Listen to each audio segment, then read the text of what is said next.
As-tu déjà remarqué que dans la vie, certains hommes et certaines femmes brillent d'une manière particulière? Ce n'est pas la chance, ni le hasard, c'est un autel spirituel qui parle en leur faveur. Et laisse-moi te dire une vérité puissante, c'est par tes prières que tu élèveras l'autel de la différence dans ta vie. Sans prière, ton autel reste silencieux. Mais avec la prière, tu imposes un autel qui attire la faveur de Dieu, la distinction et la gloire.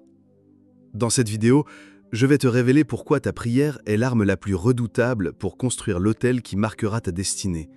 Alors, reste bien connecté jusqu'à la fin, car ce message peut transformer ton avenir et t'élever là où personne ne t'attendait. Abonnez-vous, aimez et partagez afin d'apporter l'évangile de Jésus-Christ aux nations, car il y aura plus de joie dans le ciel pour un seul pécheur qui se repent. Que la bénédiction de Dieu soit votre partage dans le nom puissant de Jésus-Christ. Amen. Ceci, Dieu est fatigué de ta vie. Dieu est fatigué de ce qu'il voit. Toi, tu es content de ta vie, tu célèbres même, c'est bien. Il faut avoir un esprit reconnaissant. Mais le Saint-Esprit me dit de te dire, il est fatigué de ta vie, elle est monotone. Il va créer une différence. Attends-toi à voir des choses étranges. Attends-toi à vivre des choses étranges. Il doit imposer une différence. À tout celui qui te décourage face à la prière. Commençons par toi-même. Fais attention avec toi-même. L'homme le plus dangereux de ta vie, c'est toi-même. La personne la plus dangereuse de ta vie, c'est toi-même. Fais attention avec toi-même. Parce que dans la plupart des cas, bien-aimés, on ne peut pas dire que je n'ai pas pu prier. Non, tu n'as pas voulu prier. Si tu veux, tu le fais. Peu importe là où tu es. Peu importe comment tu te sens. Peu importe la situation de ta santé. Peu importe. Si tu le veux, tu le fais. Donc la personne la plus dangereuse de ta vie, c'est toi-même. Fais attention à toi-même cette année. Ne t'empêche pas de prier. Ne t'empêche pas de bâtir l'autel de la prière, l'autel de la différence. Non, Christ est fatigué de voir les hommes te regarder et dire seulement ton Dieu est bon. Il faut que cette année les hommes disent ton Dieu est grand. Oh my God, ça doit changer. Les hommes doivent dire aussi ton Dieu est grand. Mais pour ça, il faut que Christ permette la différence. Mais des fois la différence, j'ai dit des fois la différence, elle vient au travers les larmes. Donc lorsque Christ crée un désordre dans ta vie, lorsque Christ vient créer des larmes dans ta vie, il veut créer la différence. Des fois il crée des larmes, des fois il crée un désordre dans ta vie paisible, parce que Christ veut apporter une différence. Pourquoi? La différence va amplifier le nom du Christ dans ta vie. La différence amplifie le nom du Christ dans ton quartier.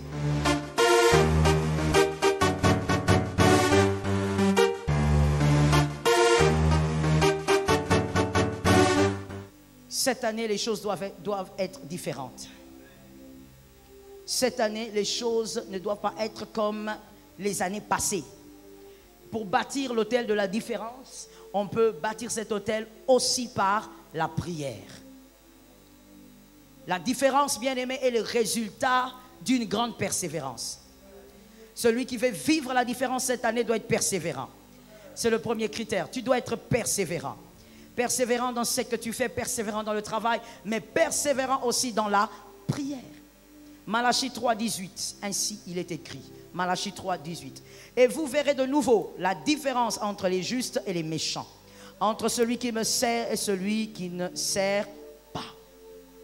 Je reprends la parole de Dieu parce que tu n'as pas dit Amen.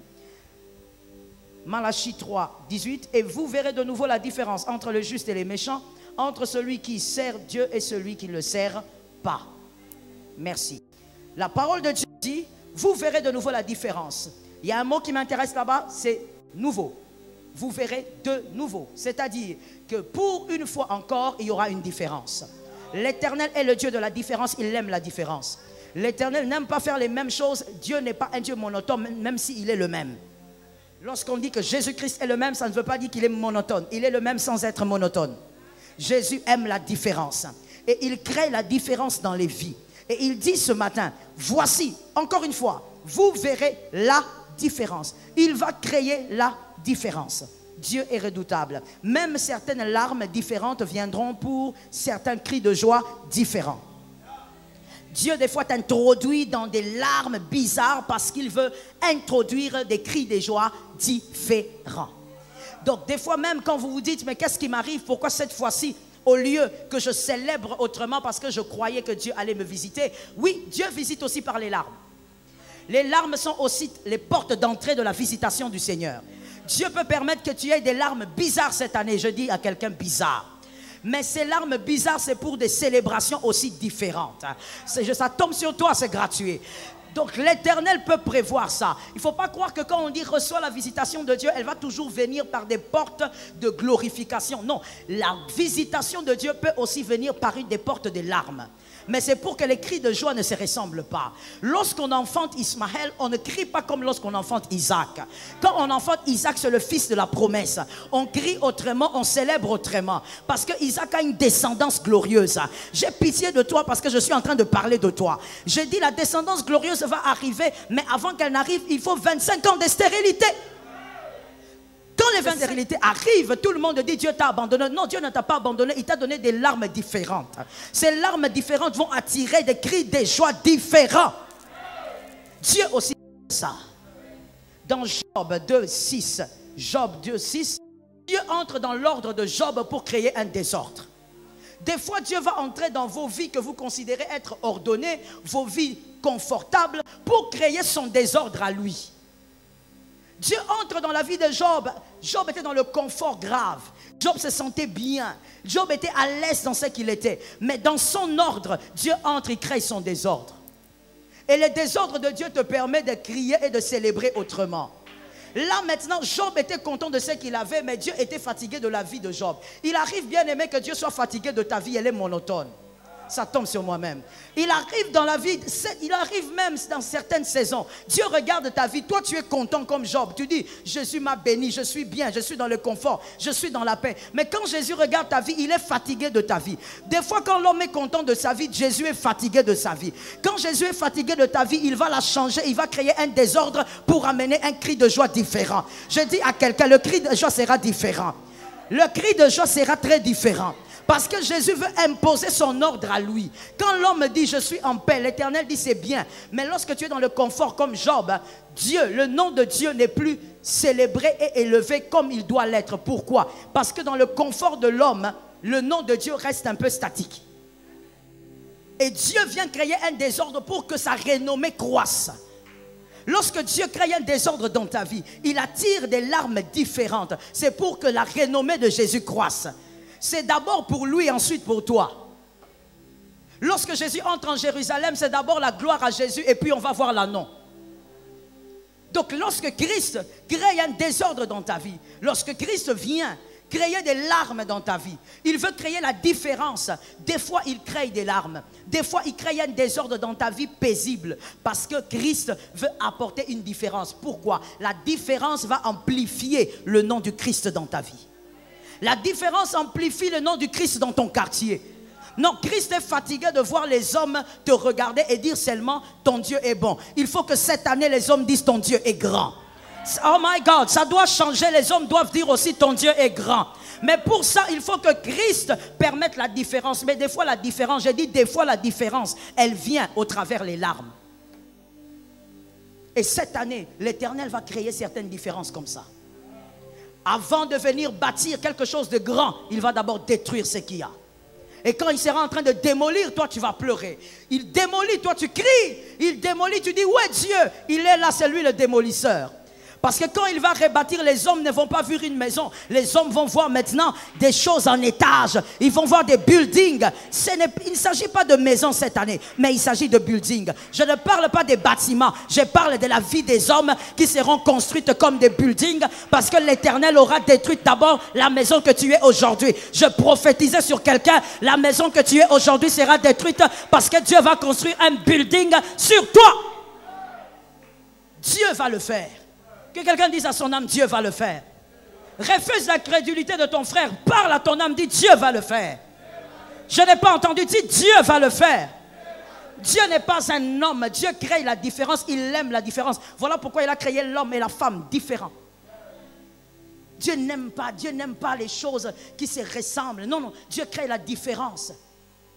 Voilà pourquoi, laisse-moi ouvrir une parenthèse, anormal, hors de la volonté de Dieu. Hors de la volonté de Dieu, je le répète encore, l'homosexualité est hors la volonté de Dieu. L'homosexualité est diabolique. est sérieusement diabolique. Très diabolique. Je le reprends encore. Trop diabolique. Venant de l'enfer. Et ceux qui ne changeront pas d'avis, ceux qui ne donneront pas leur vie à Jésus, avant qu'ils ne meurent ou avant le retour du Christ, iront atterrir en enfer. Je répète ça. Ils iront atterrir en enfer. Parce que Dieu aime la différence. Dieu ne va pas placer un homme avec un homme. Non. Il ne va pas placer une femme avec une femme. Dieu a créé la différence. Dans ta vie, cette année, il crée la différence.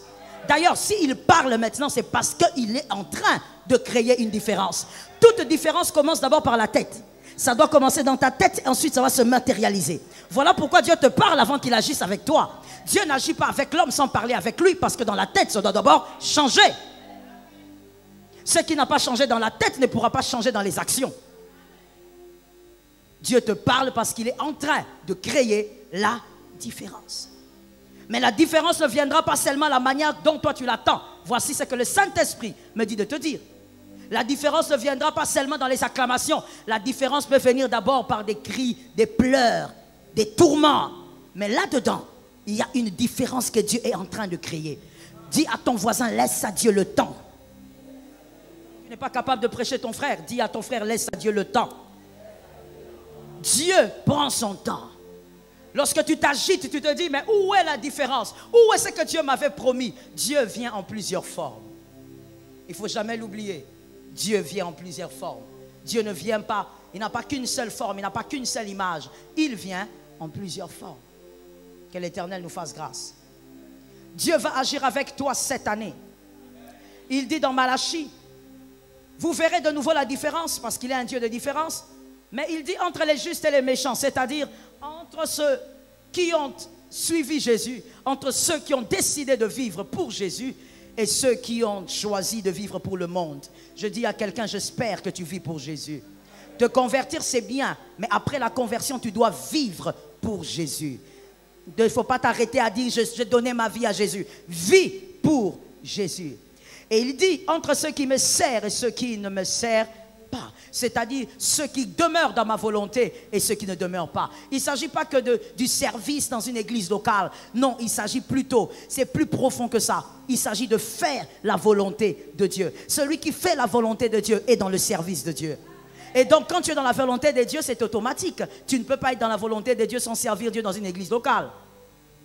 Donc celui qui fait la volonté de Dieu est celui qui sert le Seigneur.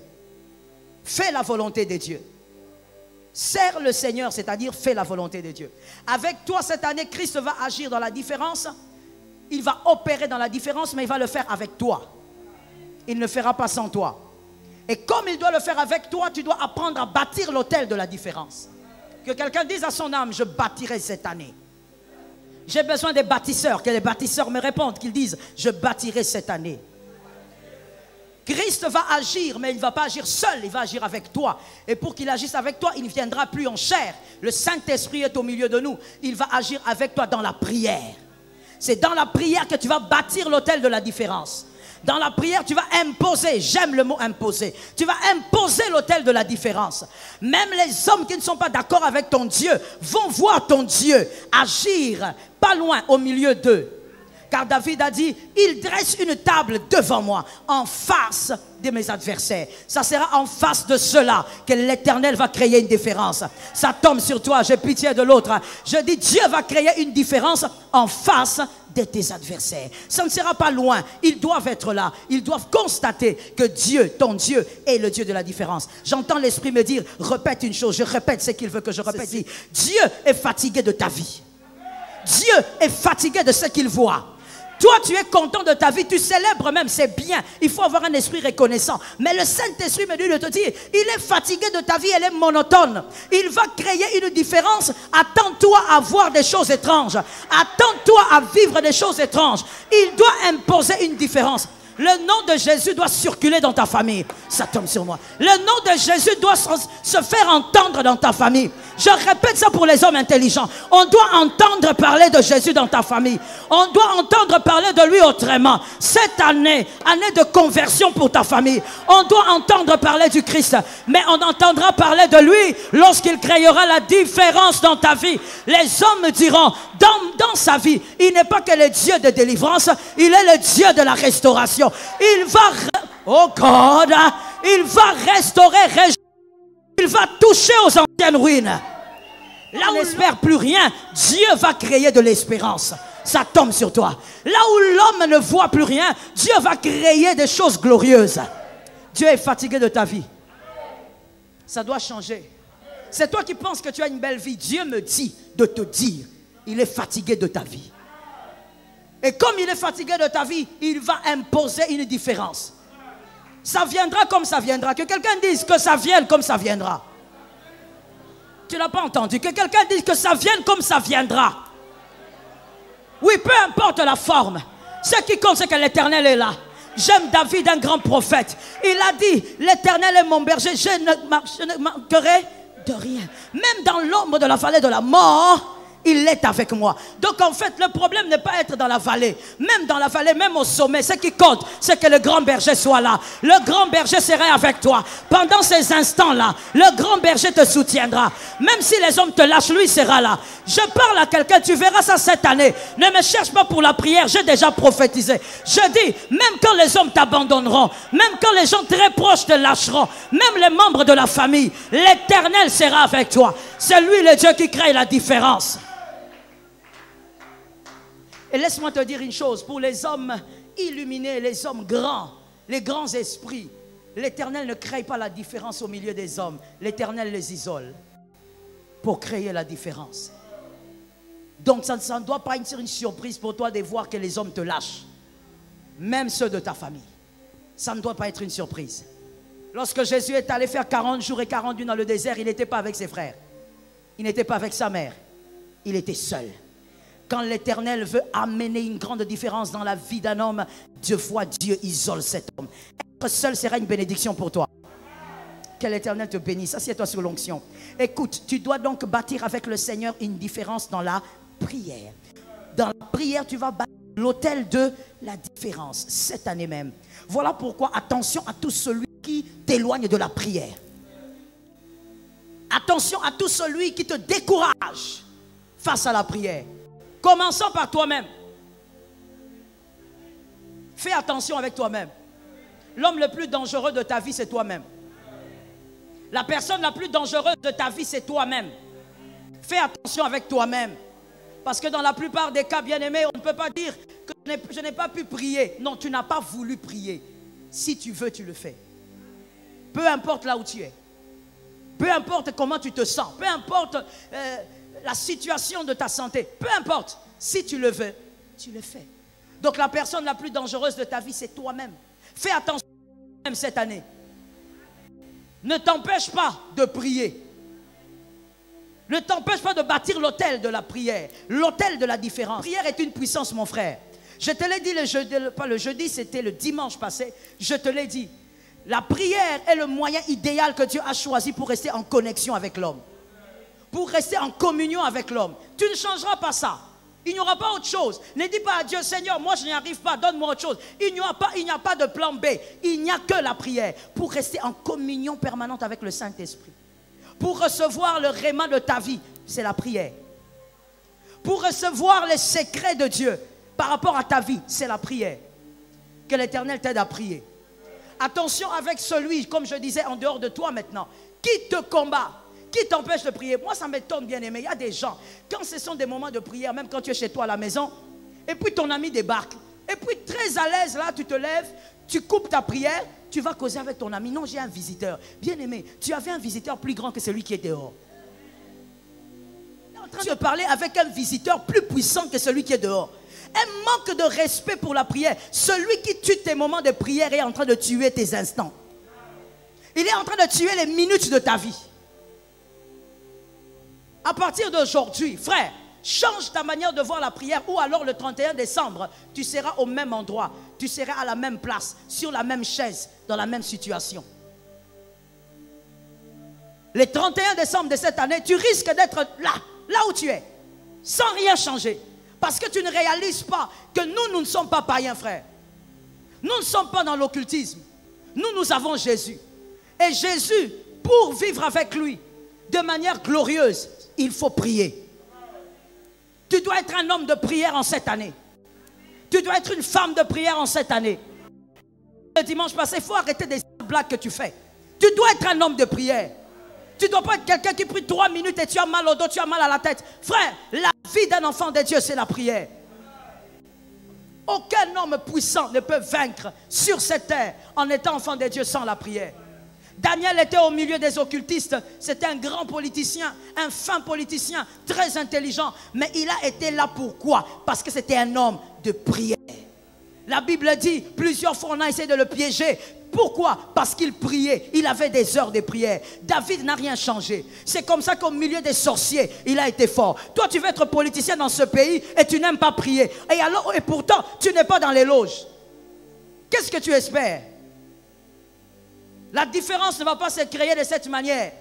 Bien-aimé, dans certaines sphères, ce n'est pas l'intelligence qui fait la différence. Quand on arrive dans certaines sphères, c'est la spiritualité qui fait la différence. Si tu n'es pas spirituel, on va t'enterrer ici. Il y a certains postes, ne les cherche pas si tu n'es pas capable d'être un homme spirituel. Si tu n'es pas capable d'être une femme de prière, certaines chaises ne les réclament pas. Laisse ça à d'autres.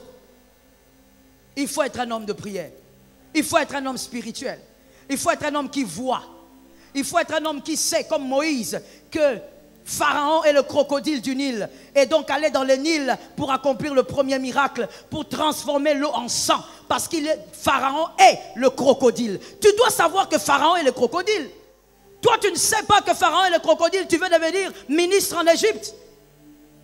Tu dois savoir quelle est la dimension profonde de Pharaon pour qu'un jour on t'appelle le père de Pharaon. Joseph n'est pas devenu père de Pharaon parce qu'il a interprété un songe. Il est devenu père parce qu'il avait un esprit supérieur. L'esprit supérieur, bien-aimé, ne va pas s'acquérir parce que tu parles bien français. Parce que tu parles bien anglais, parce que tu parles espagnol, parce que tu maîtrises l'économie. Ça n'a rien à voir. L'esprit supérieur, tu l'auras dans la prière. Sois un homme de prière. En dehors de tous les diplômes que tu as, ajoute la prière. Sinon, tu ne seras rien. Tu seras toujours petit, toujours derrière les autres. Tu auras des belles idées, tu vas te plaindre. Bien-aimé, les belles idées ne changent pas la position d'un homme. C'est sa spiritualité qui lui donne la position pour que ces belles idées soient en action. Sinon, tu seras un homme avec des belles idées, mais derrière les autres, derrière les décideurs. Au nom de Jésus, de cette assemblée que sortent des décideurs. Des décideurs, peu importe le domaine, mais sois un décideur. Et pour être un décideur, il faut arriver là. Mais pour être capable d'écarter les hommes occultes, les homosexuels qui sont là, tu dois être un homme. Cette année, change. Je dis cette année, toi-même décide-toi que ce que tu étais l'année passée, c'était n'importe quoi. Cette année, tu dois changer. Tu dois entrer dans la dimension de la prière. Que l'Éternel nous fasse grâce. Genèse 3.1. Genèse 3.1. Voici ce que dit le serpent. Le serpent parle à Ève. Le serpent a été le plus rusé de tous les animaux des champs que l'Éternel Dieu avait fait. Il dit à la femme, Dieu a-t-il réellement dit, vous ne mangerez pas de tous les arbres du jardin? Depuis le jardin d'Éden, depuis le commencement, le serpent ancien, le serpent rusé, il a toujours eu pour objectif empêcher l'homme ou empêcher la femme d'être en communication et en connexion avec Dieu. Celui qui t'empêche généralement de prier, c'est le serpent.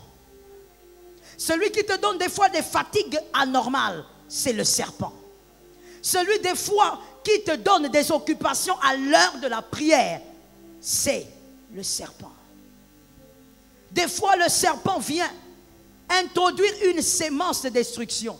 Depuis le jardin d'Éden, il a fait. Qu'est-ce que le serpent a fait? Le serpent a voulu décourager Ève. Et il a réussi. Il a voulu décourager Adam par rapport à leur communication, à leur communion avec le Seigneur. Et quelle stratégie il a utilisée? Faire douter l'homme de ce que Dieu a dit. Lorsque vous commencez à douter de ce qu'une personne vous dit, vous vous éloignez de la personne. C'est automatique. Lorsque vous commencez à douter des propos d'un ami, vous allez vous méfier de cet ami et vous finirez par vous éloigner. Le serpent crée la méfiance. Il va te rappeler et te dire, est-ce que tu penses vraiment que Dieu est réel? Est-ce que vraiment tu penses que Dieu va réaliser ce qu'il t'a dit? Est-ce que tu penses vraiment que celui qui t'avait parlé en 2017, c'était Dieu? Il va créer le doute. Pourquoi? Parce que plus vous doutez d'une personne, plus vous vous éloignez d'elle. Et fait dans le jardin d'Éden avait marché. Il a créé le doute. Adam et Ève se sont éloignés de Dieu. Des fois, il va créer le doute. Il va te dire, tu as beaucoup prié, ça a changé quoi? Pour ce sujet-là, tu as commencé il y a 20 ans. Il y a quelque chose qui a changé? Pourquoi tu penses que ça changera aujourd'hui? Le serpent va créer le doute pour que ta vie de prière se refroidisse. Plus tu doutes des promesses de Dieu, plus tu t'éloigneras de la présence de Dieu. Merci de le dire. Plus tu vas douter de ce que Dieu te dit en secret, plus tu vas t'éloigner de Dieu. Je veux le dire autrement. Lorsque vous doutez de ce que Dieu vous dit en secret, vous quitterez le secret pour aller devant les hommes. Parce que vous commencez à douter de Dieu. Le serpent va créer le doute. Il va commencer à te rappeler des anciennes promesses et te dire pourquoi rien ne change si vraiment tu pries. D'ailleurs, qu'est-ce qui te dit que ce sont les hommes de prière qui changent les choses? Regarde un peu votre nation. Regarde un peu ta famille. Qu'est-ce qui a changé avec tous ces gens qui prient? Ça, c'est le serpent. Il te fait douter de Dieu pour te rendre incapable de prier. Mon frère, ne doute jamais de la présence de Dieu. 1. 2. Ne doute jamais de tout ce que Dieu t'a dit. Tu veux que je te dise pourquoi? Alors qu'il y a beaucoup de promesses qu'il t'a faites qui ne se sont pas encore réalisées. Tu veux que je te dise pourquoi tu ne dois pas douter de Dieu? Parce que tu m'écoutes en ce moment. Parce que tu m'écoutes. Si Dieu a permis que tu sois là, vivant tel que tu es, tu n'as pas le droit de douter de lui. Un seul garde en vie. Un seul permet la vie. Le fait seulement que tu sois là en train de m'écouter, voilà la preuve que Dieu n'a pas menti. Ne doute jamais de Dieu, ça va t'empêcher de prier. Même si la promesse tarde. Oh, laisse-moi dire à quelqu'un, il y a des promesses que Dieu nous fait, ce n'est pas pour nous, pour nos enfants. Il y a des promesses que Dieu déclare, ce ne sont pas pour nous, mais pour nos enfants. Et même si la promesse tarde, rappelle-toi que Dieu est réel. Reste dans la prière, que rien ne t'empêche. Prie mieux que 2019. Je suis d'accord avec toi. Prie mieux que l'année passée. Prie mieux que 2018. Je dis à quelqu'un, prie. Tu as fait 21 jours de prière. L'année passée, je crois, on a fait peut-être 21 jours de prière ici. Que cette année, on fasse 30 jours. Que cette année, on fasse 40 jours. Je dis, prie mieux, prie encore. Que rien ne te fasse douter de toutes les prières que tu as faites dans la présence de Dieu. Même là où tu as dit merci Seigneur pour la nourriture. Que rien ne te fasse douter de ça. Ton esprit de reconnaissance a peut-être introduit de l'abondance dans ta maison. Tu ne le sauras jamais. Ton esprit de reconnaissance, même face à la nourriture, a peut-être visité un orphelin quelque part. À cause de ton esprit de reconnaissance, ne doute jamais de la prière. Attention à toutes ces choses qui vous font douter, même des émotions que vous ressentez dans la présence de Dieu. Parce que des fois, les émotions que nous ressentons dans la présence de Dieu sont tout un langage. Ne doute jamais de ces moments-là. Que le serpent s'éloigne de toi avec sa langue dangereuse. Lorsque le serpent va introduire le doute en toi, rappelle-toi et dis, l'Éternel est vivant. Plus on t'éloigne de la prière, toi avance vers elle. Est-ce que quelqu'un m'entend? Lorsque ce sont les moments de la prière, arrête d'être distrait comme tu l'es d'habitude. Arrête de regarder les gens. Tu cherches qui? J'ai toujours posé la question. Tu regardes à gauche, tu regardes à droite, tu regardes au-dessus. Tu cherches qui? C'est le moment d'établir l'autel. L'autel de la différence. Cette année, on saura qui prie et qui ne prie pas. Je le déclare sur cette assemblée. On saura qui est persévérant dans la prière et qui ne le fait pas. On saura qui blague avec la prière et qui prie réellement. Bien-aimé, tout celui qui veut créer la différence doit être un homme de prière. C'est un hôtel que tu dois bâtir dans ta maison, que tu dois bâtir dans ta vie, que tu dois bâtir partout. La différence. Bien-aimé, je te l'ai dit, je crois, je ne sais même plus quand, mais je te l'ai déjà dit, la réussite n'est pas un hasard. Il ne faut vraiment pas croire que c'est un hasard. Que ça vient simplement parce que Dieu t'a parlé, parce que ça vient parce que tu as l'onction, ça vient parce que... Non, non, non, ça se bâtit. On bâtit la différence. Dans 1 Roi 18, 21 à 38. 1 Roi 18, 21 à 38.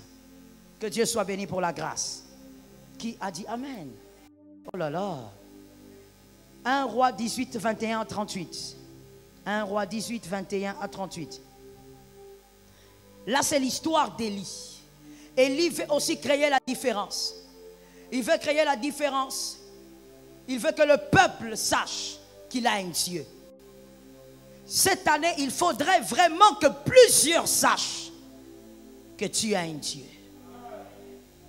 Il faudrait que des hommes et des femmes dans le monde entier sachent que tu as un Dieu. Tu ne dois pas dire simplement que tu es converti. On doit voir que tu as un Dieu. Pourquoi Élie voulait cela? La première chose, écrivez. La première raison, c'est que le peuple était en train de tergiverser. Le peuple était en train de tâtonner. Tantôt le peuple était avec Baal et à d'autres moments le peuple était avec le Dieu d'Élie.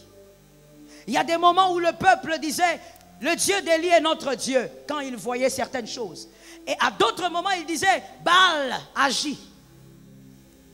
Bien-aimé, un enfant de Dieu normal, je dis bien normal, doit se fatiguer de voir les hommes ne pas reconnaître son Dieu. Dieu doit créer la différence cette année parce que il y a des hommes, il y a des gens dans ta famille qui savent que tu es chrétien, qui savent que tu es chrétienne, mais ils ne reconnaissent pas encore ton Dieu comme étant le Tout-Puissant. Ils ne sont pas convaincus. Je commence par ta famille, je ne prends même pas le quartier parce que là, ça sera grave. Je prends seulement ta famille. Ils ne sont même pas convaincus que ton Dieu est terrible. Vous savez, il y a des gens qui sont convaincus, même si ils refusent d'adhérer à ton Dieu, d'adhérer à ta foi, mais ils savent que ton Dieu est terrible. Ah oui. Ah oui. Il faudrait, bien aimer, que tu sois motivé cette année par ceci. Que les hommes sachent que mon Dieu est réel. Que dans ta famille, on dise que ton Dieu, il est redoutable. La motivation d'Élie, c'était d'abord de créer cette différence parce qu'il était fatigué de voir le peuple se balloter entre les deux. Il faudrait que dans ta famille, on dise que ton Dieu est terrible. Ton Dieu, il est incomparable.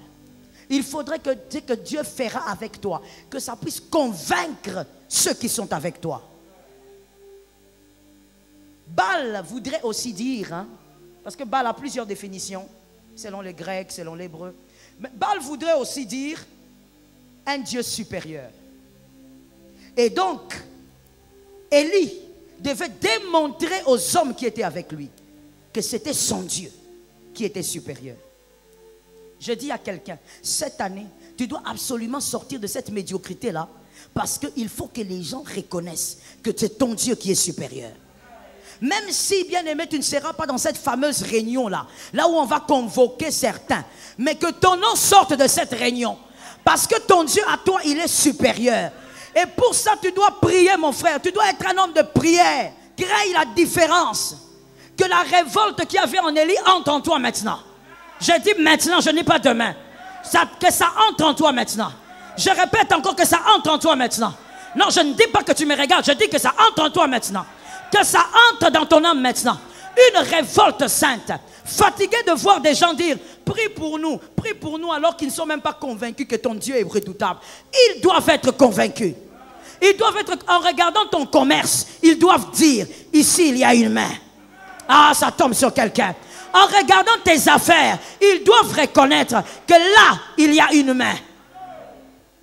Frère, la différence. Je connais un homme qui était dans les services de sécurité. Cet homme-là, tous ses amis étaient convaincus que cet homme était dans une magie élevée. Il dit non, non, non, non. Cet homme, il est mystique. Il est entré dans des choses très mystiques. Pourquoi? Parce que plusieurs fois, il a été empoisonné. Je parle d'ici, à Kinshasa. À un moment donné, il faisait partie de la sécurité. Empoisonné plusieurs fois. Mais même lui-même ne sait pas qu'il vient d'être empoisonné. C'est pas comme aujourd'hui. À l'époque, il ne savait même pas. Il ne vomissait même pas. Il n'avait pas de fièvre, rien. Et finalement, ses collègues, quand ils observaient ça, ils disent non. Cet homme est allé toucher quelle magie? Il est allé en Inde. Il est allé où? Et finalement, bien aimé, après 2 ans, je pense, si ma mémoire est bonne, ils ont craqué. Ils sont venus eux-mêmes. Ce que David dit est vrai. La parole de Dieu est vraie. Il dresse une table en face de mes adversaires. Frère, si tu n'as jamais vu ça, que ça tombe sur toi. Après 2 ans eux-mêmes, personne ne les a envoyés. Eux-mêmes sont venus se dénoncer. Ils ont dit non, il faut nous dire, tu es entré où?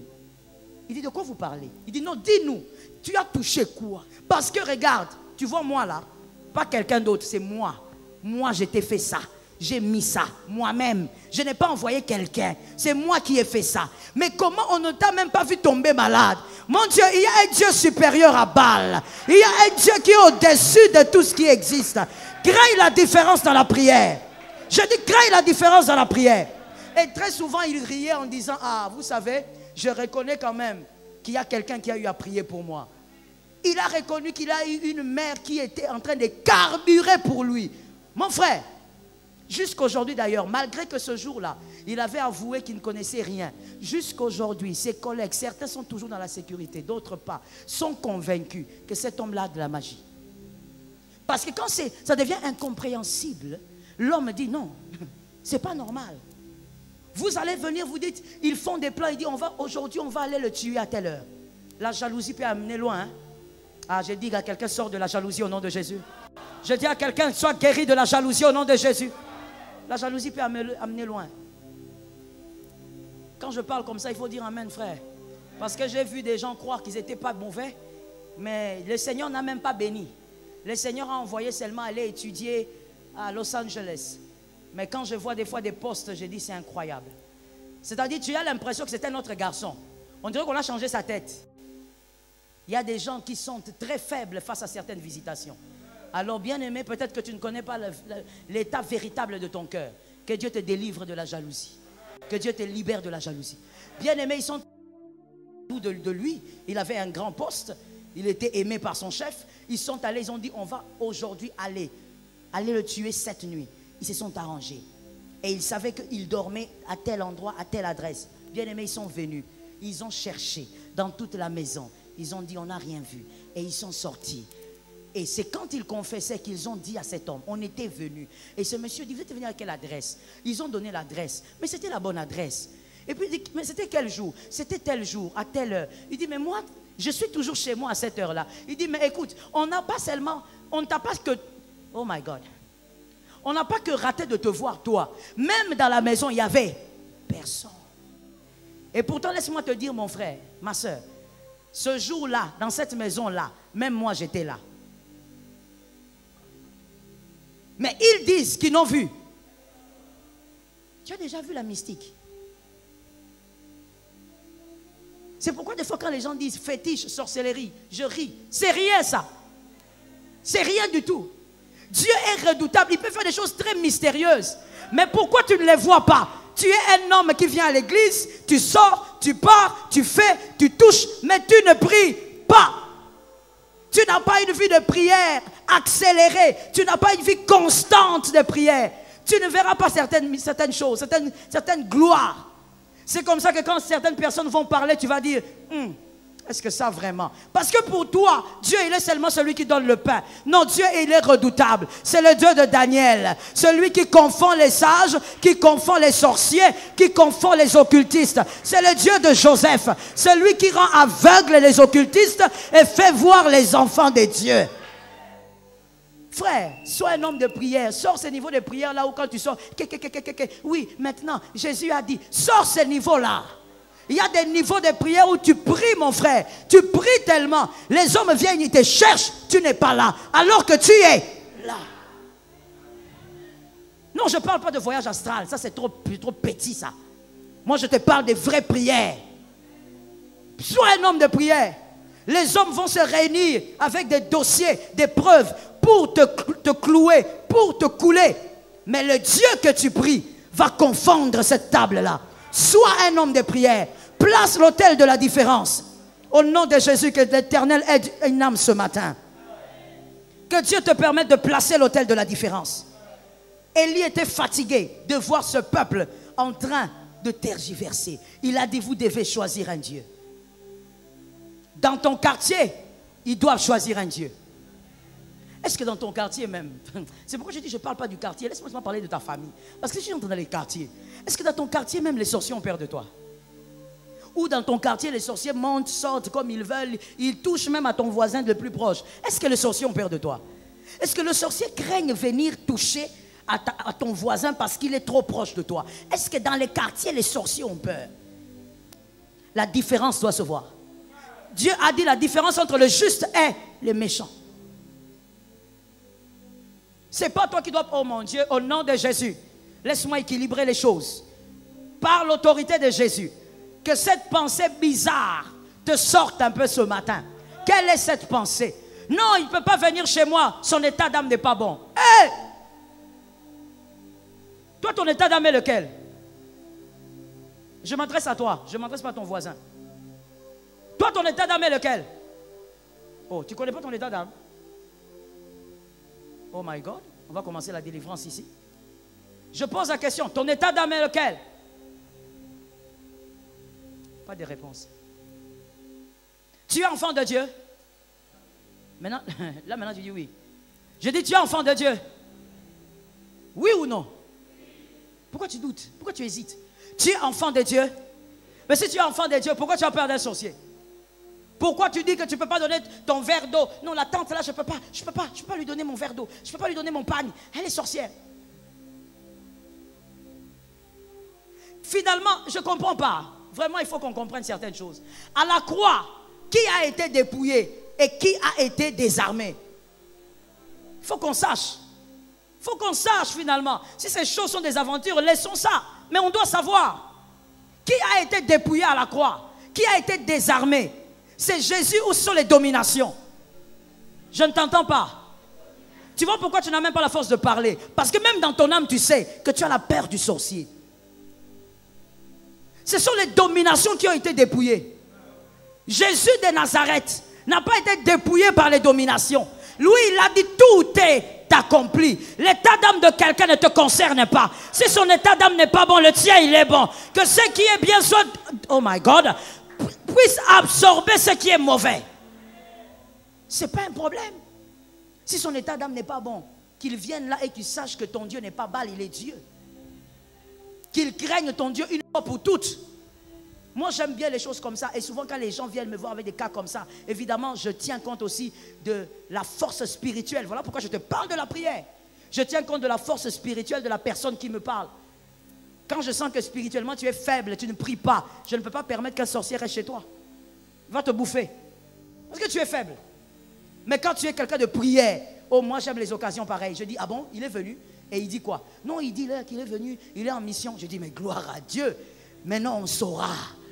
Lui d'abord saura qu'il y a un Dieu qui confond les hommes.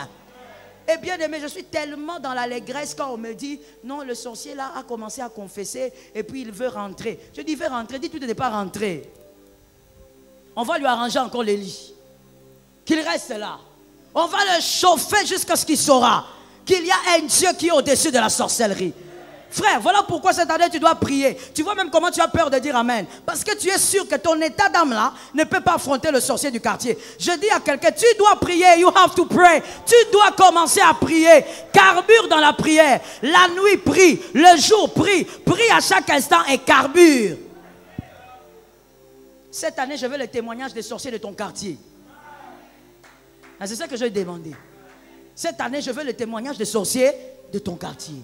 Qu'ils viennent dire non, cet homme-là, il y a le feu sur lui. Bien aimé, où sont partis ces genres de témoignages-là? Où le sorcier vient et dit non, non, non, quand on le voit venir dans le quartier, il y a un feu. C'est parti où? Maintenant, nous sommes seulement dans l'état d'âme n'est pas bon, l'état d'âme n'est pas sécurisant, l'état d'âme est ceci, mais si son état d'âme n'est pas bon, qu'on sache quel est le tien. et que ton état d'âme puisse apporter un grand changement dans la vie de l'autre. Est-ce que quelqu'un m'entend? Voilà pourquoi tu dois être un homme de prière. Sois une femme de prière. Quand tu pries, il ne faut pas regarder l'heure. Prie. Quand tu invoques Dieu, dis que tu invoques l'Éternel jusqu'à ce que tu reçoives un signe. Que l'Éternel nous aide. Tu sais, Jésus en ce moment, voici ce qu'il recherche. Jésus est en train de rechercher des hommes hauts. Hauts. E-A-U. Jésus est en train de rechercher les hommes hauts. Avec ces hommes-là, il pourra prendre ces hommes et en faire du vin qui a un autre goût. Jésus cherche ces hommes-là. Ça tombe sur toi, tu as la foi, mon frère. J'ai localisé la foi là-bas. Ça tombe sur toi. Jésus cherche ces hommes-là. Les hommes qui vont permettre aux gens de goûter, de dire, ça c'est différent. Où était ce vin ici? Ça c'est différent. Ça tombe sur moi. Il faut que cette année les gens disent, ah, on connaît des serviteurs de Dieu, mais toi, tu es différent. On connaît les enfants de Dieu, mais toi, tu es différent. Jésus ne cherche que ces hommes-là. Ces hommes à qui il va donner un autre goût. Un goût qu'il n'y a pas eu avant. Un goût qu'il n'y a pas eu dans cette famille-là. Un goût qu'il n'y a pas eu dans ce quartier-là. Un goût qui va amener les gens à réaliser qu'il y a un Dieu qui fait des miracles. Qu'il y a un Dieu qui est derrière les choses différentes. Ah, il faut que tu changes, bien-aimé. Il faut que tu changes ta manière de prier parce que Dieu veut changer maintenant des hommes en vin nouveau. Tu dois être un vin différent. Est-ce que quelqu'un m'entend? Voilà pourquoi il est aussi important. Laisse-moi ouvrir une parenthèse. Il est important pour celui qui prie. Et je l'ai dit, je crois, le dimanche. Voilà pourquoi il faut prier. Quand quelqu'un prie, la présence de Dieu brise les fausses valeurs en vous. Quand quelqu'un prie, même dans sa façon de parler, tu sauras que cette personne prie. Mais quand quelqu'un ne prie pas beaucoup, vous verrez même dans son langage, il est très charnel, arrogant. Vous verrez qu'il a des fausses valeurs, rempli de fausses valeurs. Quand quelqu'un ne prie pas beaucoup, il va respecter ce que le monde respecte et non ce que Dieu respecte. Voilà pourquoi il faut prier. Pourquoi il y a des personnes dans les familles qui ne croient même pas à ta prière? Parce que tu as un langage de païen, tu as la langue du serpent. Lorsque tu ouvres ta bouche pour répondre, tout le monde est choqué. Tu n'as jamais une réponse douce, tu n'as jamais une réponse tranquille. Toi, tu réponds toujours avec méchanceté. Et tu penses toujours, oh, je vais le dire, tu penses toujours que c'est toi qui as le droit d'avoir des humeurs. C'est toi qui as le droit de te fâcher, d'être mécontent. Non, quand je suis mécontent, je suis mécontent. Au fait, toi, tu es toujours, tout tourne autour de toi. Le problème, c'est quoi? Tu ne pries pas. Tu es un perroquet dans la présence de Dieu, mais tu ne pries pas. Parce que si tu pries, l'atmosphère de la présence de Dieu va te changer. Tu as un mauvais langage. Ton mari ne te supporte plus. Tu es un mari brutal. Tu es insupportable en famille, en fait. Et quand tu parles, tu dis même, moi je parle comme mon père. Tu es fier de ça? Pourquoi tu parles comme ton père? Tu n'es pas lui. Il est lui. Tu ne devrais pas être fier des choses comme ça. Tu n'es pas un gamin. Ce sont les gamins qui sont fiers des choses comme ça. Toi, tu es toi. Tu as ta vie, tu as ton parcours. Tu devrais tuer les choses qui vont te ralentir dans la vie. Non, non, non, notre colère, elle est familiale. Ah bon? Et tu es un homme de prière, votre colère est familiale. Tu ne pries pas assez. Tu es peut-être un perroquet, même à l'église, mais tu ne pries pas. L'atmosphère de l'onction change les hommes. Je dis l'atmosphère change les hommes. C'est des fois aussi à cause des choses comme ça que les membres de nos familles ne changent pas, ne reconnaissent pas notre Dieu. Nous venons à l'église bien habillés, mais en rentrant à la maison, un langage de serpent. On répond comme si on répondait à je ne sais pas qui. Un très mauvais comportement. Comment veux-tu aussi que les gens croient à ton Dieu comme ça? Mais si tu as un mauvais comportement, je dis encore, c'est parce que tu ne pries pas. Celui qui prie est connecté à une atmosphère. Et cette atmosphère te change. Que l'Éternel nous change. Que Jésus nous change. La deuxième raison pour laquelle Élie était vraiment fatigué, et Élie a agi immédiatement. Il est monté sur le mont Carmel. Il a dit, il faut absolument qu'on voie la différence. Parce que Élie devait démontrer aux hommes que son Dieu était celui qui répond. Son Dieu, il est le Dieu de la réponse. Il est le Dieu qui entend les prières et qui répond. Baal se tait lorsque Dieu doit parler. Et la Bible dit que Élie a attendu l'heure de l'offrande du soir. Gloire à Dieu. Que quelqu'un dise à son frère, l'heure de l'offrande du soir. Oui, c'est même à l'heure de l'offrande du soir que Christ a crié, tout est accompli. Oh, Christ est redoutable. 100% homme, mais 100% Dieu. Il a décidé de mourir à l'heure de l'offrande. Il dit, tout est accompli. Élie a dit à l'heure de l'offrande du soir, arrêtez maintenant. Vous avez beaucoup parlé, maintenant c'est moi. Élie a attendu que ces hommes prennent leur temps. Je dis à quelqu'un, il y a des heures à ne pas rater. Est-ce que tu peux le dire à ton frère? Il y a des heures, bien-aimés, selon la parole de Dieu, à ne pas rater, tu dois être en prière. L'heure de l'offrande du soir, c'est le soir ou avant votre coucher. Ce sont des heures de prière. Ce sont des heures où tu dois te mettre à genoux ou debout. Tu es en train d'invoquer le Dieu d'Israël. Parce que, écoute très bien, à l'heure de l'offrande, le propriétaire vient chercher son offrande. Et il vient à l'heure. Il ne viendra pas à l'heure où toi tu veux. À l'heure où toi ton corps commence à vouloir prier. Non. Dieu viendra à l'heure de l'offrande. Il vient chercher son offrande. Mais quand il vient et qu'il ne trouve rien, il fait quoi? Il repart. J'aimerais vous écouter. Il repart. L'heure de l'offrande du soir, mon frère, le soir ou avant le coucher, tu dois être en prière. Donne à Dieu son offrande parce que Dieu viendra. Et quand il viendra, il prendra son offrande et il te donnera la différence. Ça tombe sur ta tête. À l'heure du coucher, à l'heure du soir, ne laisse personne te distraire. Que quelqu'un dise au nom de Jésus, je laisse personne me distraire. Ne laisse personne te distraire, ni la télé, ni la radio, ni le téléphone, surtout les téléphones. Plusieurs téléphones ici sont devenus des petits satans. Plusieurs téléphones ici, je dis ici, sont devenus des petits satans. Des satans en miniature. Parce que c'est ce téléphone-là qui te distrait même quand tu dois prier. C'est ce téléphone-là, alors que nous sommes maintenant à l'église, mais il y a des gens qui sont en train de tchatcher, qui sont en train de faire des choses bizarres. Ton téléphone est déjà devenu un petit satan. À l'heure de la prière, toi tu es en train d'envoyer des WhatsApp et tu fais même des sourires. À l'heure de la prière, à l'heure de l'offrande du soir, toi tu es en train de regarder un film, là je ne sais comment. Le téléphone est devenu ton sorcier. Je dis à quelqu'un, à l'heure de l'offrande du soir, sois toujours en prière. Que ta bouche soit capable de s'ouvrir pour parler. Parle à Dieu et ne parle pas 2 minutes. Je te connais mon frère. Ne parle pas 3 minutes. Sois en train de prier. Parle. Quand tu te fatigues, mets-toi à chanter. Tu chantes. Tu as fini, tu reprends la prière. Frère, crée des prières.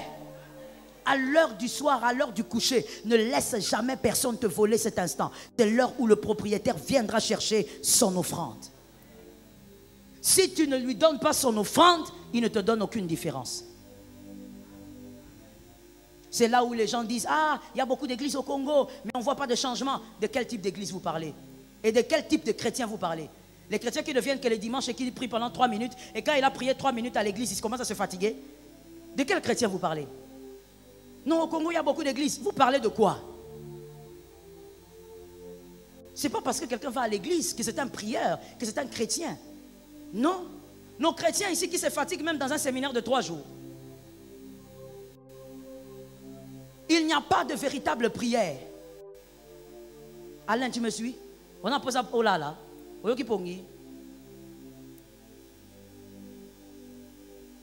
Des gens qui sont incapables de prier à l'heure de l'offrande.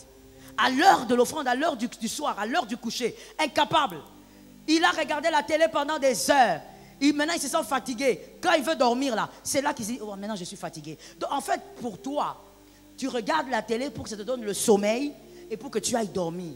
Donc, tu ne considères pas que le soir, l'offrande du soir doit être donnée, que tu dois prier, tu dois être en forme pour prier. Non. Tu vas regarder une série jusqu'à son 10e épisode. Tu es là. Tu vas prier, tu montes pour prier. Seigneur Jésus, tu es déjà KO. Qu'est-ce que tu es en train de faire? Et on dit avec ça, le Congo a beaucoup d'églises. Il faut savoir ce que vous dites. C'est pourquoi des fois on dit, un être humain normal ne doit pas parler sur tout. Certaines choses, quand tu ne les maîtrises pas, ne dis rien. Prie avant de dormir parce que c'est l'heure de l'offrande du soir. Demande à Dieu la différence là. Seigneur, accorde-moi la différence. Maintenant, je veux dormir, Saint-Esprit. Merci de me protéger. Accorde-moi la différence. Comme c'est l'heure, l'Éternel viendra. Il y a des heures à ne pas rater. Que Dieu nous fasse grâce. La deuxième heure à ne pas rater, selon Genèse 32, 24 à 29. Genèse 32, 24 à 29. Genèse 32, 24 à 29. C'est l'aurore. J'aime beaucoup cette heure de prière-là. L'aurore. Lorsque le soleil est en train de se pointer, à l'aurore, bien-aimé, arrange-toi, mets un réveil, fais ce que tu veux, mais sois réveillé à cette heure-là. Sois réveillé pour placer ton autel de différence. Sois réveillé pour parler à Dieu, pour prophétiser sur ta vie à l'aurore. Ce verset dit ceci, suivez-moi s'il vous plaît. Ce verset dit que Jacob a laissé sa famille, il est allé dormir seul.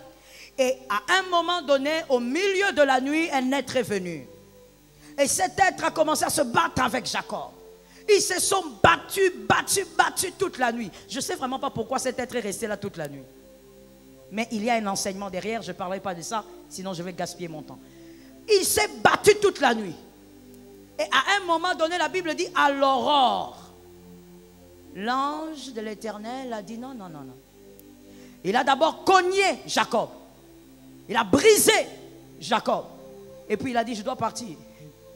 Et Jacob qui dit, non, tu ne pars pas. Il dit, voici l'aurore. Maintenant, moi, je me pose une question. Il s'est battu toute la nuit. Mais à l'aurore, il arrête de se battre. À l'aurore, il parle. Parce que quand vient l'aurore, l'ange de l'Éternel ne se bat pas, il parle. Et lorsque l'ange de l'Éternel parle, c'est aussi une bonne heure pour toi de présenter l'offrande. C'est même à cette heure-là que Jacob a été béni. Jacob a dit, bénis-moi. Il dit, comment tu t'appelles? Je t'appelle Israël maintenant. C'est à cette heure, à l'aurore. Toi, à l'aurore, tu fais quoi? Tu ronfles. Regardez un peu ça. Mais les enfants de Dieu, nous voulons être différents. Nous voulons être la tête. Tous des slogans dans l'église. Je suis la tête. La tête là, tu l'es comment? Tu le seras comment?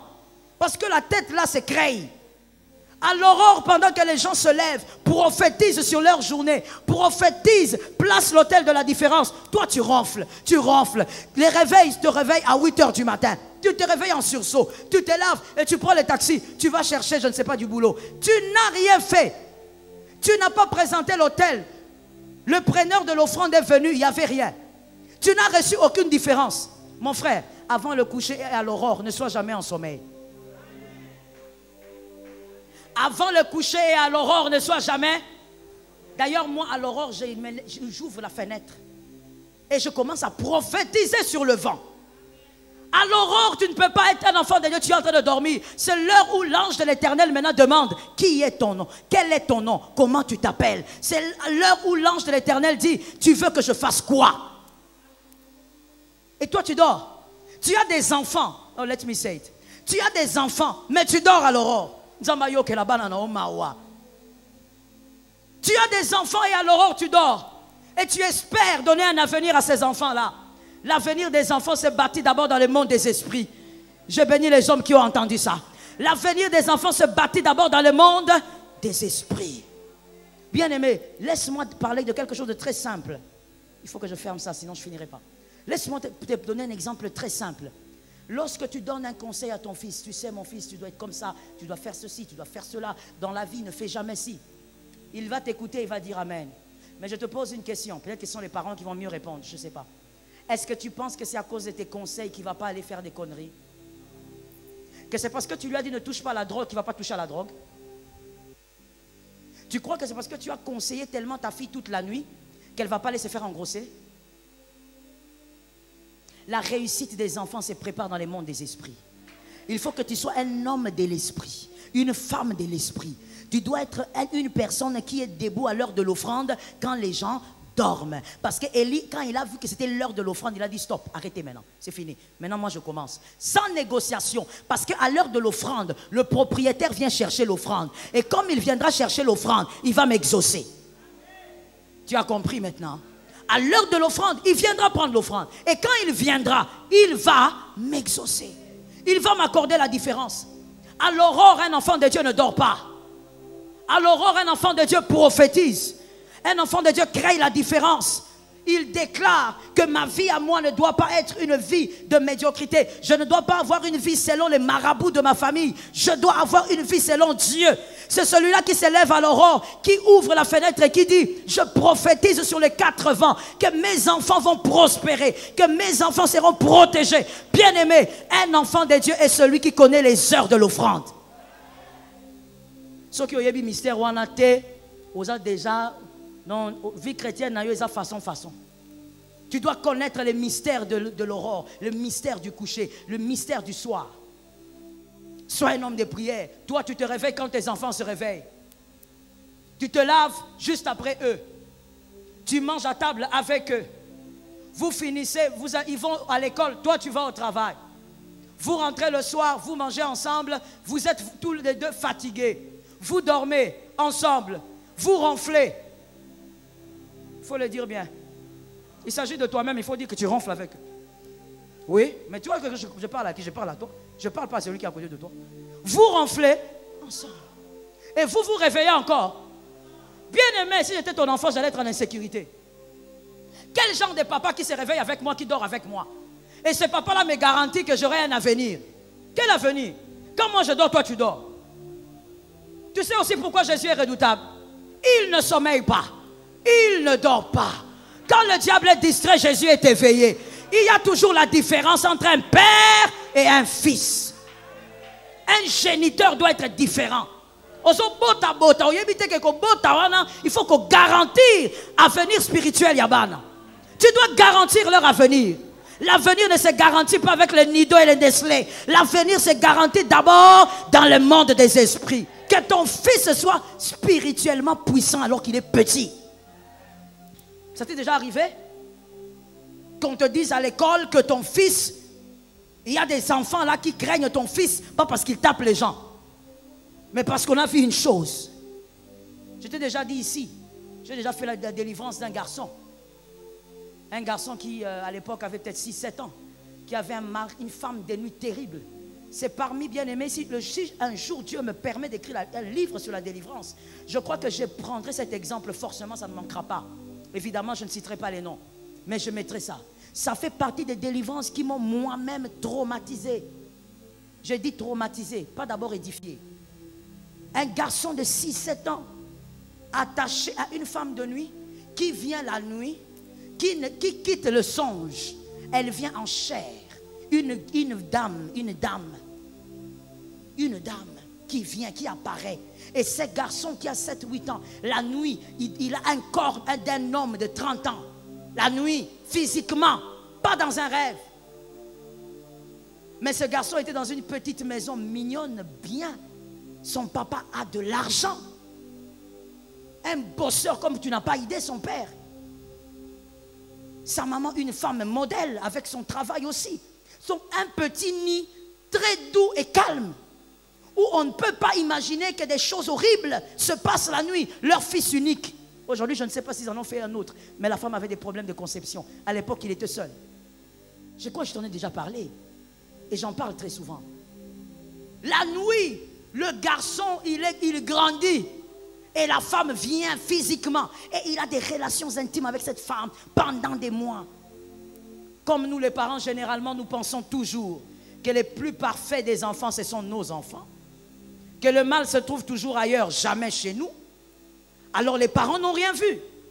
Mais la sentinelle, les travailleurs, les dames de ménage.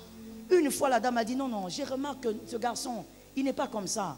Il est devenu trop triste, il est devenu un peu trop dans son coin renfermé. Il refuse même d'aller faire le sport. Qu'est-ce qu'il a? La dame a parlé à la mère. La mère a dit, bon, si tu penses qu'il n'est plus normal, je veux parler avec mon fils. Elle a parlé avec l'enfant 0. Je dis à quelqu'un, prie. Je ne l'ai pas entendu, pourquoi? Tant qu'on a un kana molimo, sunga kanga lo bara amen. Pour kana molimo wana ezo salanga bien te. Je dis à quelqu'un, prie. Un père qui ne prie pas, c'était, je ne sais pas. Tu es un problème. Un père doit prier, un chef de famille doit prier. Il doit carburer à l'amour qui n'a boutou. À l'heure de l'offrande, il réveille sa femme. Lève-toi, prions. Un père qui ne prie pas, tu es la colonne de la maison. Si tu ne pries pas, tu nous mets dans quelle insécurité? Tu nous places où? Tu crois qu'amener ton argent suffit? Écoute cette histoire. Ce petit garçon-là a parlé avec sa mère. Sa mère n'a rien reçu de cette causerie. Et finalement, il a parlé aussi au père. Le papa a essayé, il dit non. Ils sont allés voir leur pasteur. C'est à partir de là que moi j'ai eu ces cas-là.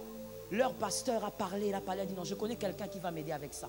Et leur pasteur, qui est un collègue pour nous, est venu me voir. Quand il m'a parlé de ça, tu sais, moi sincèrement j'ai banalisé. Je dis bon, ce sont les délivrances d'enfants. C'est comme toutes les délivrances d'enfants sorciers, mais lui n'est pas sorcier. Ce n'est qu'une délivrance. Mais quand j'ai eu ce cas-là, quand j'ai écouté, j'ai dit c'est incroyable. Lorsque les gens qui travaillaient dans la maison ont compris qu'il y avait un mouvement bizarre. Vous, bien aimés, lorsque vous ne priez pas, même l'atmosphère de la maison est lourde. C'est-à-dire même le diable vous donne un sommeil bizarre. Le papa a un sommeil bizarre, la maman aussi. Donc ce sont les travailleurs qui disent, non, dans la chambre, on écoute des bruits bizarres dans la chambre. Les travailleurs. Mais le garçon a des parents. Il a des parents qui se réveillent à 5 heures pour aller au travail. Les travailleurs ont dit, on entend un bruit bizarre dans cette chambre. Et la maman a dit, vous êtes sûr? Il dit oui. Alors la maman a appelé la sentinelle. Il a dit à ce monsieur, un vieux, je ne sais pas pourquoi on avait fait ça à ce monsieur-là. Ces gens-là ne sont pas gentils. Un vieux papa qui a déjà fait sa vie, qui fait le travail calmement. On lui dit, papa, tu vas entrer dans le plafond. Comme ça, tu vas voir ce qu'il y a là-bas. Et tu vas nous dire. Le papa, qu'est-ce qu'il fait? Il est monté.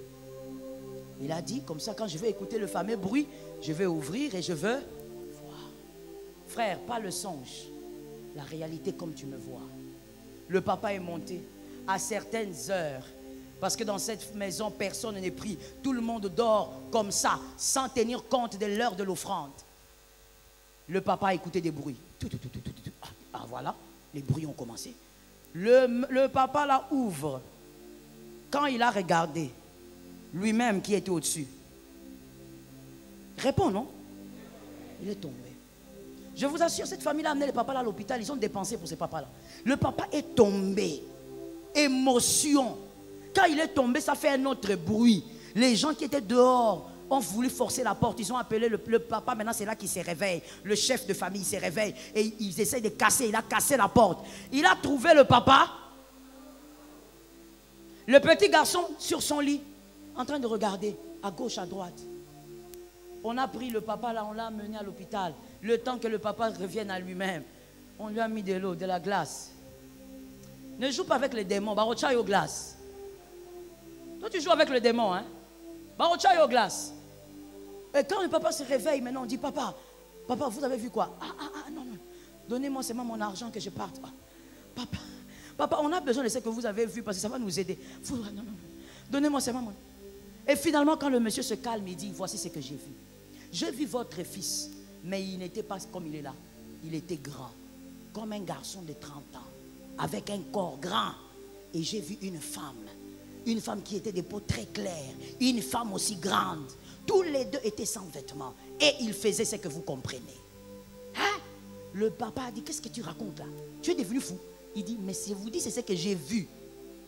On a maintenant appelé le garçon. Et le garçon a avoué seulement devant le pasteur.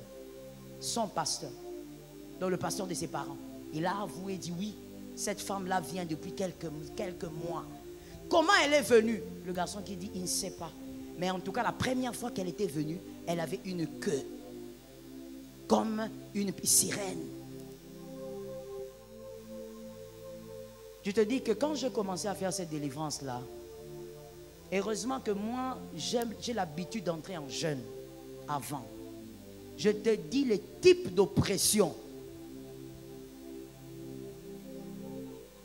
Le petit garçon, j'avais pitié de lui. Des fois, il était tellement épuisé que je dis, dors un peu. Il dort là au bureau. Il essaye de dormir. Mais même quand il dort, après un moment, il commence à crier, à gémir ici. Je dis, regarde. Tout ça, c'est la faute de qui? Merci de le dire très fort. Tout ça, c'est parce que ce garçon a eu le malheur de tomber dans une maison d'une mère et d'une femme, d'un père qui néglige la prière. Qui pense que la prière est un passe-temps. La prière, ce sont les choses du dimanche. Il y a, bien aimé, ce cas-là a été grave. Peut-être c'est parce qu'il y a des gens vigilants dans la maison. Mais il y a plusieurs enfants, petits comme ça, qui ont des femmes de nuit. Les parents ne savent pas. La maman ne sait pas. Mais moi, quand je parle avec l'enfant, pas plus tard que ce vendredi, je parlais avec un enfant dans mon bureau. La maman qui me dit, il a dit qu'il veut seulement voir maman Joël. Comme en blaguant. Alors moi aussi en blaguant, en parlant avec le petit garçon, j'ai dit comment tu vas et tout ça. Et le garçon commence à dire tout bêtement, tu sais maman Joël, je fais des rêves. J'ai dit, ah c'est vrai? Quel genre de rêve? Parce que moi je sais comment ça se passe. Le petit là a commencé à parler. J'ai dit à sa mère, je ne parlerai pas avec toi aujourd'hui. Tu pars. Je parlais, non c'était le jeudi. J'ai dit tu pars, je parlerai avec toi le vendredi. Mais le vendredi aussi je n'ai pas pu la recevoir. Le petit a raconté des choses bizarres. Mais pourquoi ça arrive? Parce que nous, des fois, les parents, on pense que nos enfants sont parfaits parce qu'ils vont bien, physiquement, ils vont bien. On donne le nido, on donne les pains, on donne les vêtements et on croit que ça suffit. Les enfants subissent des oppressions. Pourquoi? Parce que les parents ne connaissent pas les mystères de l'heure de l'offrande. Si tu ne peux pas prier, n'enfante pas. Je reprends ça. Si tu ne peux pas prier, ne fais pas des enfants. Tu es en train de mettre en danger des pauvres personnes. Ce monde n'est pas le monde des anges. Ce monde est le monde des démons. Tu ne le sais pas?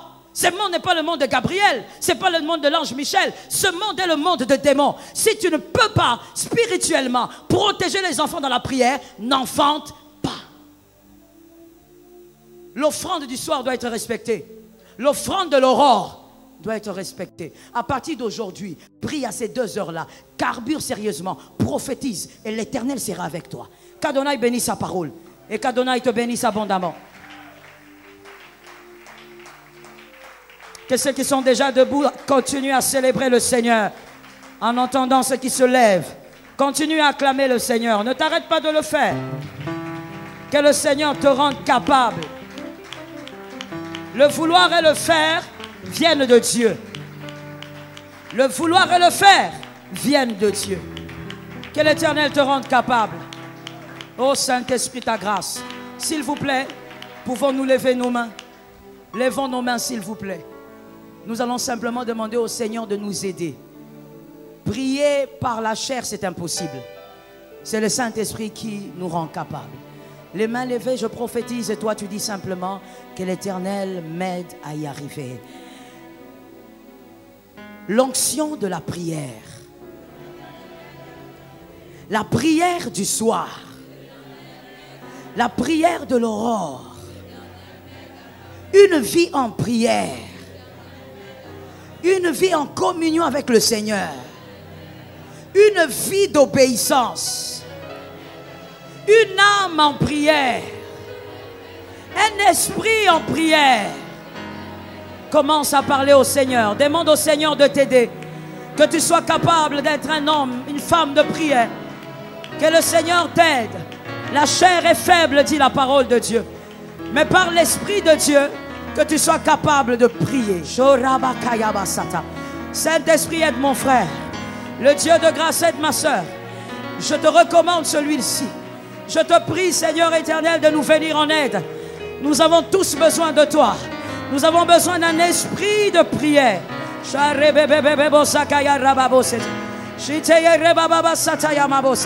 Nous avons besoin d'un esprit de prière. Jésus, soutiens-nous. Le Dieu vivant, soutiens-nous. Le Dieu incomparable, soutiens-nous.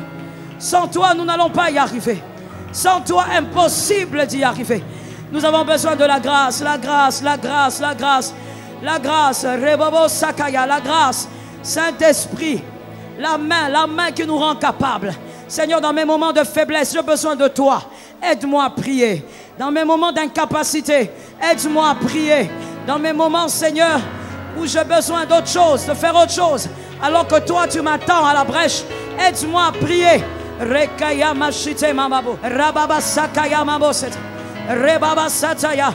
Aide-moi à prier, Seigneur, que je sois une femme en prière. J'ai besoin de la grâce.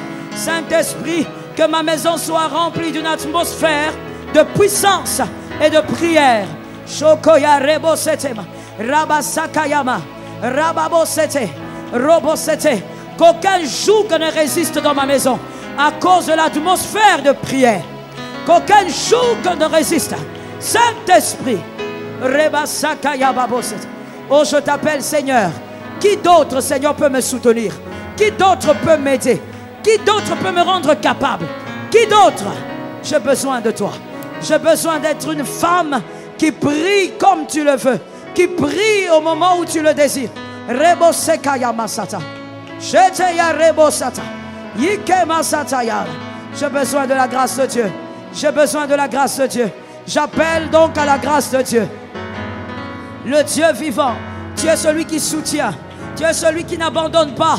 C'est par ta grâce que je veux tenir. Je te supplie de m'aider. Je te supplie de m'aider. Il y a des moments, Seigneur, où ma chair est tellement fatiguée. Je te supplie de m'aider. Rabasakayama. Aide ma chère, Seigneur. Aide-moi à être capable, Seigneur, de donner l'offrande quand il le faut. Que je donne mon offrande de prière. Que je donne mon offrande à l'heure où toi tu l'attends. Lorsque tu viendras, que tu trouves l'offrande. Rabosakayama. Reboshikayama. Rebesetayama. Yekayama satayama sete. Robobobobo sotoyama shite. Zambalola. Shekaya ramabo setayama. Zambalola. Rekeyebe setayama. Shiteye rebabo sate. Rokoyama sataya. Je fais confiance à ce Dieu qui soutient. Je fais confiance à ce Dieu qui aide, qui relève, qui donne la force de prier la nuit, le jour. J'ai besoin de la grâce. Rebabo sakayabo sete. J'ai besoin de la grâce. Saint-Esprit, kema, kema, kema.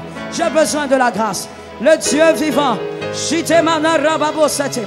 Rokoyobo satayama. Alléluia, Jesus. Merci, Seigneur. Shalom bien-aimés dans le Seigneur Jésus-Christ. J'espère que vous avez aimé cette vidéo.